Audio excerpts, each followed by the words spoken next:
Hello. Uh, Good morning, good afternoon, good evening. It's not morning, it's around 9:30 p.m. Today I woke up in the morning. I was supposed to make a video where I was in Washington D.C., but when I got to the metro, I forgot that I left my sort of my camera didn't have the battery. The battery was dead, so I didn't get to record. And when I was in Washington D.C., but today, as you can see, I just came from the events with World Bank 10th. Sorry about that. So my camera went off again, like it always does. But I am working on my taxes right now because I need to get it done before April 15. And luckily I have technology. I have ADP. I also have beautiful technology like TurboTax. I just pay like $50, I believe. 50, $100. I don't know how much I pay. Then everything's done automatically. Just put in the numbers, everything's done. So it's really impressive that I don't have to go to the tax, get W2s, everything can be online. So I've been delaying over and over and over, and it's now almost April. So soon it's gonna be next week, and this is why, like, you can see the calendar here. Actually, this is a quick update. So last time I was working on a research paper, right? Today is March 30th. Today is March 30th. Tomorrow is 31st. I should be finishing this paper. Three of them should be done by this day, and then the April 1st, this coming Wednesday, I should be starting a new. I should be studying. I should be studying.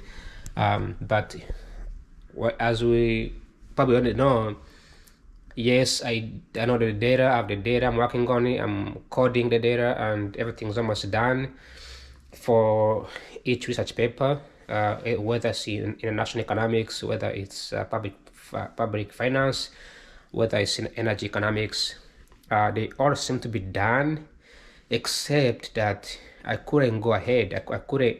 I have to get approval from the professor to do the project, right? So that took a chunk of time. Like last week was the last day to get approved for the research paper that was for my proposal question. So that's why it's April. So this is a new lesson to learn. You could be fast. You want to get things done quicker. Like right now, you have a deadline, but someone else has their own deadline as well. So you can't just rush people. So I learned this, and this is what you learn in school too.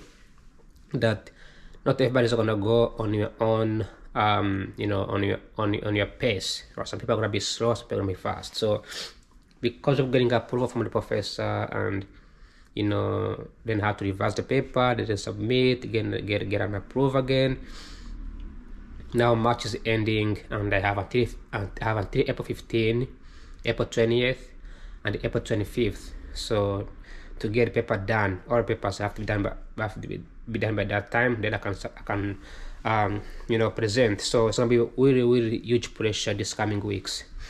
Now, when I went to today's conference at the World Bank first, it was the first time at the World Bank, so I was really impressed. It was wonderful. To see these people, policymakers, politicians, academics arguing each other, looking at the empirical data, right? Like what I do right now, which is like the study of literature, the data, right, the policies. And you go to this event, and it's very complicated to convince people, right? Like it's very hard to tell people what to do or tell people to improve. And I found that to be very challenging today. But I learned something. I learned that what I do in academia is not going to be viewed as relevant, or it's not going to be taken seriously as I would expect. So the key, to be honest, is learning how to convince people to, be proactive, and giving them the concrete answer, convince them, let them know that your research, your outcomes actually makes more sense. One of the biggest challenge was you make these policies, you present them to these politicians mostly in Africa, and they just don't want to do it, and they want the money, even though the project is meant to benefit them.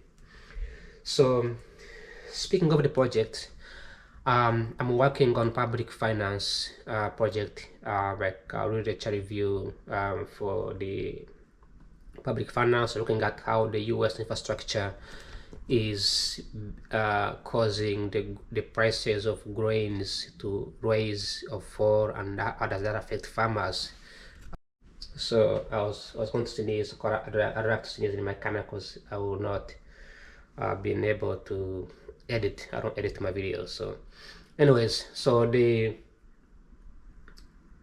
there was lucky there's somebody in that room who is an academia. I think is teaching at one of the universities in the US, and he is the former chief economist at the WTO, World Trade Organizations. He also used to work for one of the big government firm called US Agriculture, US Department of Agriculture, and he touched on the infrastructure. He touched on the grain prices. So I'm not the only person working on these cases. People have worked on in the past, and he mentioned exactly the same challenges that people are facing, especially in urban areas, right, where farmers are more likely to stay in a farmland, grow food, but people in cities, they move around a lot, right? What's causing people to move from the cities, right? Well, how can the government get involved in sectors? Right? Should we have industrial policies? Like, should we impose policies to encourage people in the cities to innovate and and stay in the city and accept obey the rules and the regulations, right? This is the first time in my whole life I've ever been able to sit in a room talking to people from different cities. I mean, do you know how it feels like to make decisions on a big city, like New York City, Beijing, like African cities, like London? Like, cities are very complicated, right? They have crimes, they have businesses, corporations, right? And it's very challenging to manage cities. And I was in a room with so many brilliant people, even though it didn't click in. But these people are very brilliant. They are leading one of the most top challenging, they are solving the most challenges in the world. Cities, for instance, like in Africa, like Lagos, for example. Lagos has a lot of tukutuku and motorcycles and pedestrians and passengers and cars, all of them running up and down, similar with Kampala, very disorganized, very congested.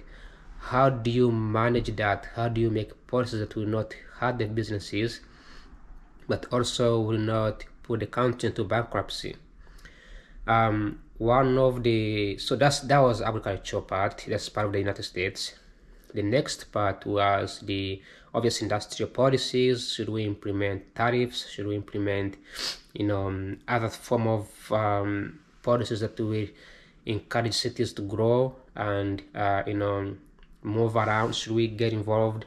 Because a country like Nigeria, for example, you have very private owned people driving cars, and it creates congestions. There's no regulations.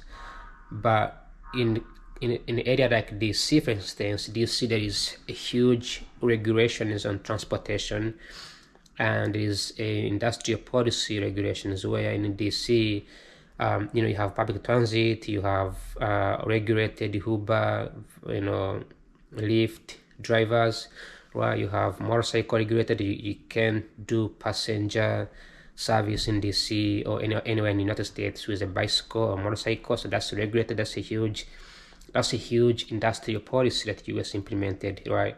You can't transport people on a specific private vehicles, right?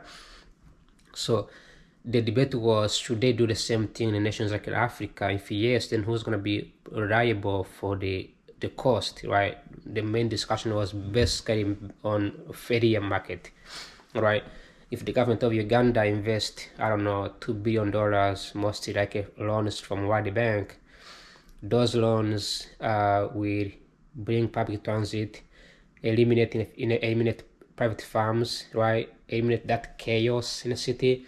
But A, are people gonna like that new public transit, or B, will people would they respect those public transit? Are they not gonna destroy those buses or trains, right? And see, how do you get to charge those people to make sure that you can get the money back, right? If you invest $2 billion in the Uganda's public transportation, but none of the citizens in that city actually make enough of that money, that will not make any sense. In developed countries like in the United States, in the US, poor people live in a city, right? But also rich people live in a city. Now, rich people who live in a city alongside poor people, rich people can subsidize poor people. Another thing is that most rich people move to the rural areas, so that cuts their cost. It cuts the cost on housing, it cuts the cost on the land, because they don't have to pay high land taxes. It cuts the cost of polluting, right? The government focuses more on poor people, but then the people in the rural area, those who are rich, they pay taxes. That tax, like land tax, is used to subsidize the poor folks in the city. And then education, right, is nearby. So you have education, you have hospitals, you have all the services across the bar. So as people commute, as these poor people commute between education, right, education, hospitals, and jobs, right, connections like the way I'm in DC today to meet different people, right, it improves them, so the income goes up. In Africa, however, only poor people move to cities looking for jobs, and these people don't have any money. And because they move in the cities and there's no jobs in the cities, they're the one who ends up actually facing this problem, right? They're the ones who end up creating this chaotic transportation stuff. Somebody could be in a village with a vehicle, transporting, agricultural products, but as they move to city, if they move to city, they make more money than being in a village, right? So how would the government handle the migrations from village to city, ensuring that if people move to the city, they have jobs already for them, or people can stay in the village with their small farms, and they can be subsidized or supported by the government, right? All those things are very challenging, obviously, for speaking from international economic perspective. I was happy to see those two different opinions. Energy economics was very interesting as well. But one of the ladies, she goes to University of Chicago. She's a researcher, very interesting lady. Her name is Jenny. She mentioned that she's doing a research in Uganda, Kampala. I didn't get to talk to her because she was busy. But Kampala in Uganda, she mentioned that when the government is trying to expand public transit or any public service program, the people on that land have been in there before the city. So people came before the city, right? So areas like Kampala, in areas like in like the US, for instance, like I don't know, areas like London, for example. London was previously people who owned the land, they kept the land, they developed it, they built those skyscrapers, and then the wealthy, the businesses was passed on from generation to generation. In Washington DC or areas like New York City, the land was obviously owned by the Indians, but their own Americans either bought them or took them by guns. But this brings many benefits to the U.S. government, because the government they can just build any public transit. Like DC can just choose in the morning and build fastest train in the world. They can do it. They don't have to get approval from anybody's land. They don't have to face any capitalized individuals or monopolistic individuals.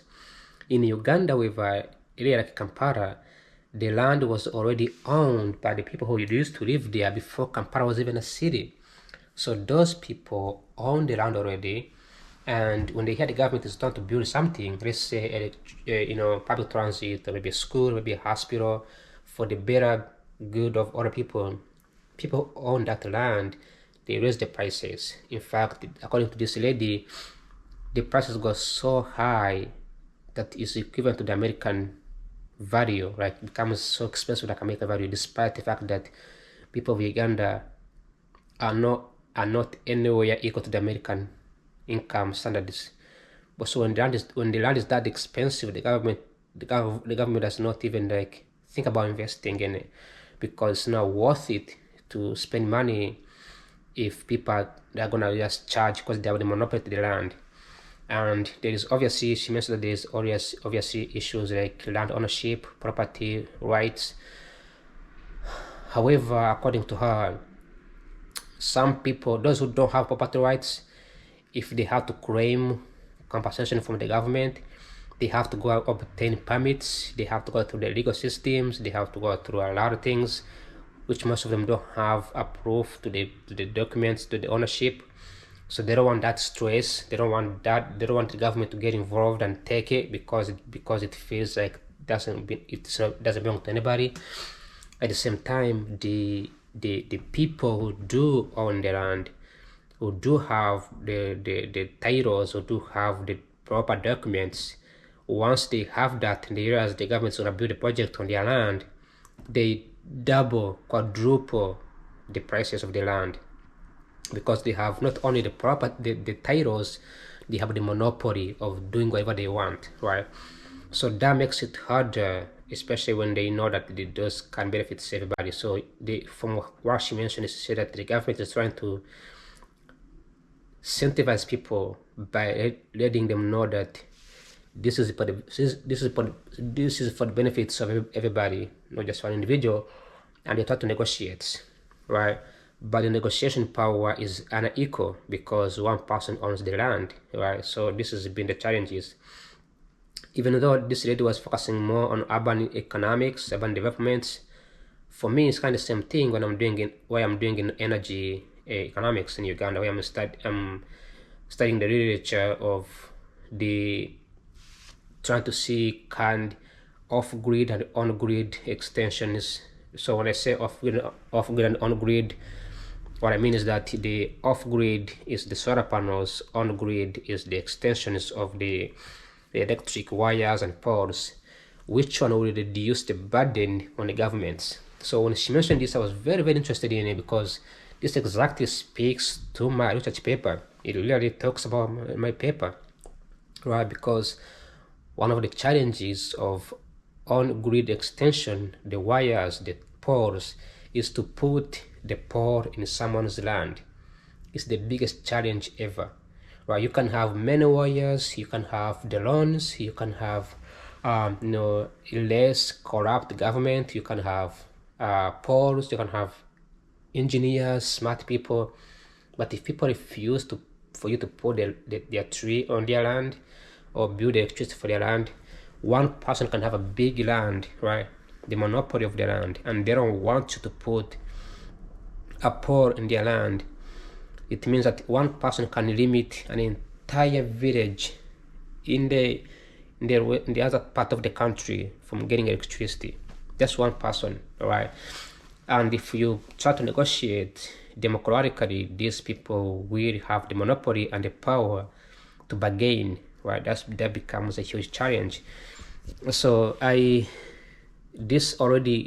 you watch this video, you already know that the solution was going to be the off-grid extension, giving people who live in a village electricity, because at least in a city it's easy to expand electricity because people live close to each other, and the land is can easily be sold, and the government can easily buy it, and then you can easily build electricity, and then even if you spend more money in it, you can get the benefits back, right? With the village rural areas electricity expansion, you not only do spend more money expanding electricity to the far population, you also spend the money paying these local villagers to compensate for their land, right? And that makes it harder. Same thing applies to water access, schools, hospitals. The government does not own a single land in anywhere in a country, right? And it becomes a very challenging situation, and it gets very harder and very complicated to fix, right? So and there is more and more, but Kampala, Uganda came up as a discussion more and more and more, and I was very impressed that people are actually working on Uganda. Lots of folks working on Uganda, because I don't know, for some reason Uganda is an interesting country, right? Because the people of Uganda, they want to see developments, they want to see, they are well educated, they are very smart people, and they don't want to impose North Korea type kind of a government, and they want to play a democratic process, right? And Uganda has a potential to grow. They have the youngest population. They also have the most educated population, and the country is parliamentary based, very open-minded.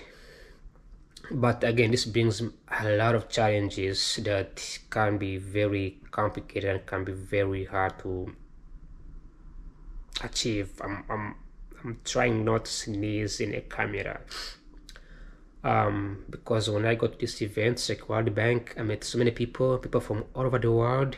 This happens all the time. I get sick. Yes, I usually get sick during this time of the year, but I think that added more. Some folks over there may have been sick as well.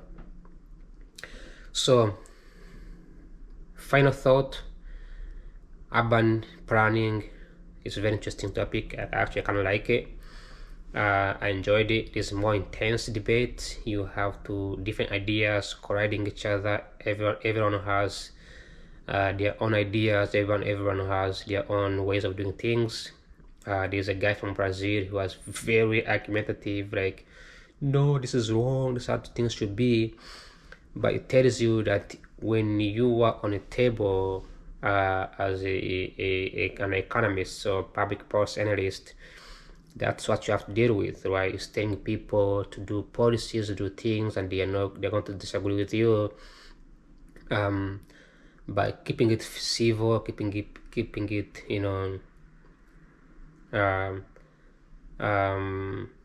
professional is the best thing you can do.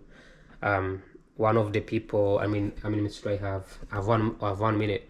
One of the people on a team who he developed like a solution, like a suggestions back then at World Bank, and they ignored his ideas, so he was angry. And that's what happens. Why you come up with solutions, you're like, this is going to work, this is what I think should work, you should implement this, and then you present it and they ignore it. Sometimes you present something, it works, and you become the richest person, the country becomes success, right? We see this happening in Asia and all over the place.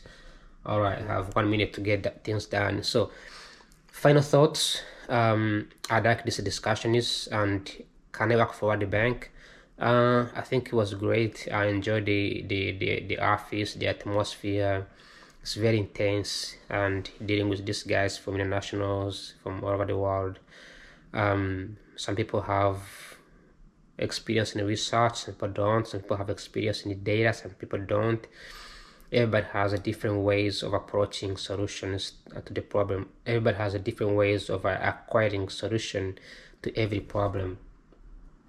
All right, that being said, I'm running out. I have 2 seconds. Thanks for watching, like always. Bye bye, ciao ciao, adios, and spasiba.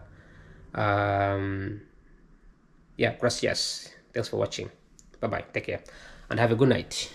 And ending the season tomorrow, we're gonna go over to fourth quarter.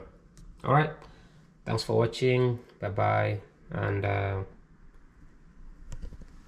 bye bye. Ciao, ciao. I have 50 minutes to end this at 10 minutes. What else should I say? Tomorrow I'm going to be submitting my final midterms. Then I'm going to be done for the whole semester, first quarter. Bye. Ciao, ciao. Take care.